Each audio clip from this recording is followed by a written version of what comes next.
Okay, so we're here once again in Sword Factory X, and if you watched my previous video, you basically saw me kill the new Executioner boss, really without breaking much of a sweat, and the reason why is basically because of the sword that I have. So I'm going to show you guys basically what kind of things you need on your sword and what kind of enchants will be best to use, because that boss can be very strong indeed.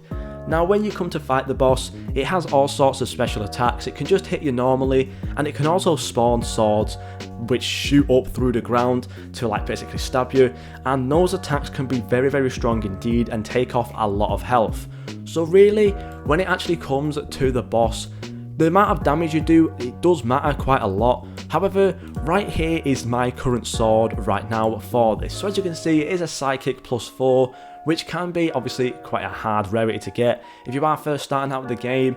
However, the main thing about this is, of course, I got the Bruv as well on there. It's a very high class, but the main thing that you need on your sword is definitely Resistance Plus and Power. If you can get Power Plus, even better.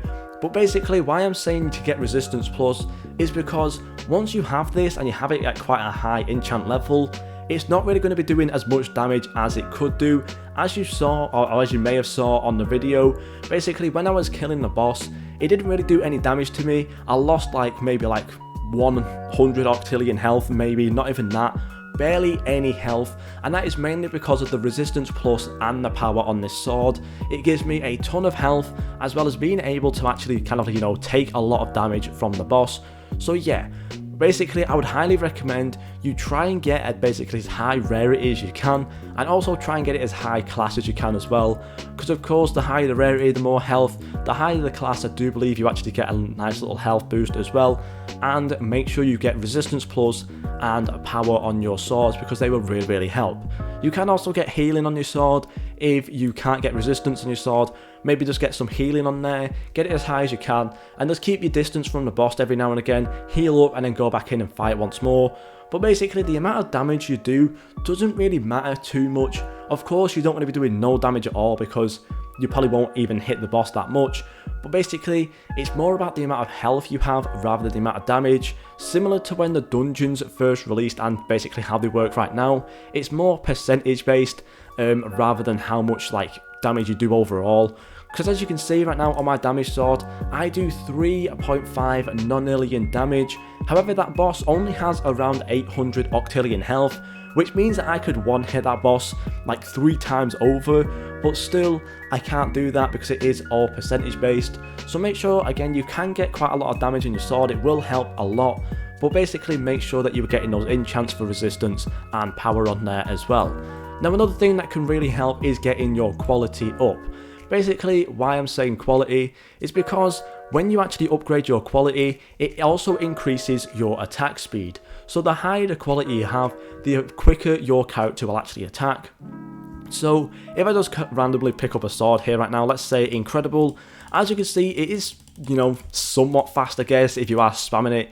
However, if we also go over to a pure sword, as you can see, it is so much quicker because that quality is so much higher. So make sure when you are making your damage sword, also increase the quality, because the higher the quality, the more attack speed you're going to have, which means more hits, which means more damage overall. So yeah, that's basically the best way to kill the Executioner boss. I'm just going to quickly see how long I actually have left to actually get this thing to spawn in, because if it's not long, then I may as well kill the Executioner boss once more for the end of this video, and it's going to be another 3 minutes. So I'm just going to kind of sit around here right now waiting for this Executioner boss to spawn, and we'll finish it off with killing this final boss. Okay, so this boss is about to spawn, and one thing that I'm going to do as well just before, whilst it actually spawns, is I'm not going to hit it.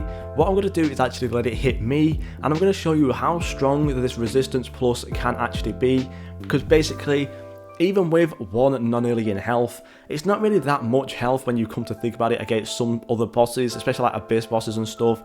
But basically, when it's hitting me, you'll see it doesn't actually do that much damage, as it does actually fall over there. But yeah, overall, it doesn't actually hit me that hard, and usually when it comes to hit me again, I'm more or less kind of healed up that health anyways. So as you can see, overall, it doesn't really seem like I can actually ever die against this boss. Like, overall, slowly over time, I will definitely lose that health, but really with this Resistance Plus, it's absolutely nothing to worry about. As you can see as well by its health bar, it does actually have 850 octillion health, which doesn't really matter too much. It's all about just kind of, you know, having like the sort of like special enchants, like the electricity and stuff like that, which can do like the extra damage rather than sharpness. I do have sharpness plus on this sword, of course, but overall it's more about the resistance plus. As you can see there, we do get a little bit of bad reward, but still, that's basically the kind of swords you're going to need to kill this boss. I don't really think as of right now in the game there's going to be anyone one-hitting the boss.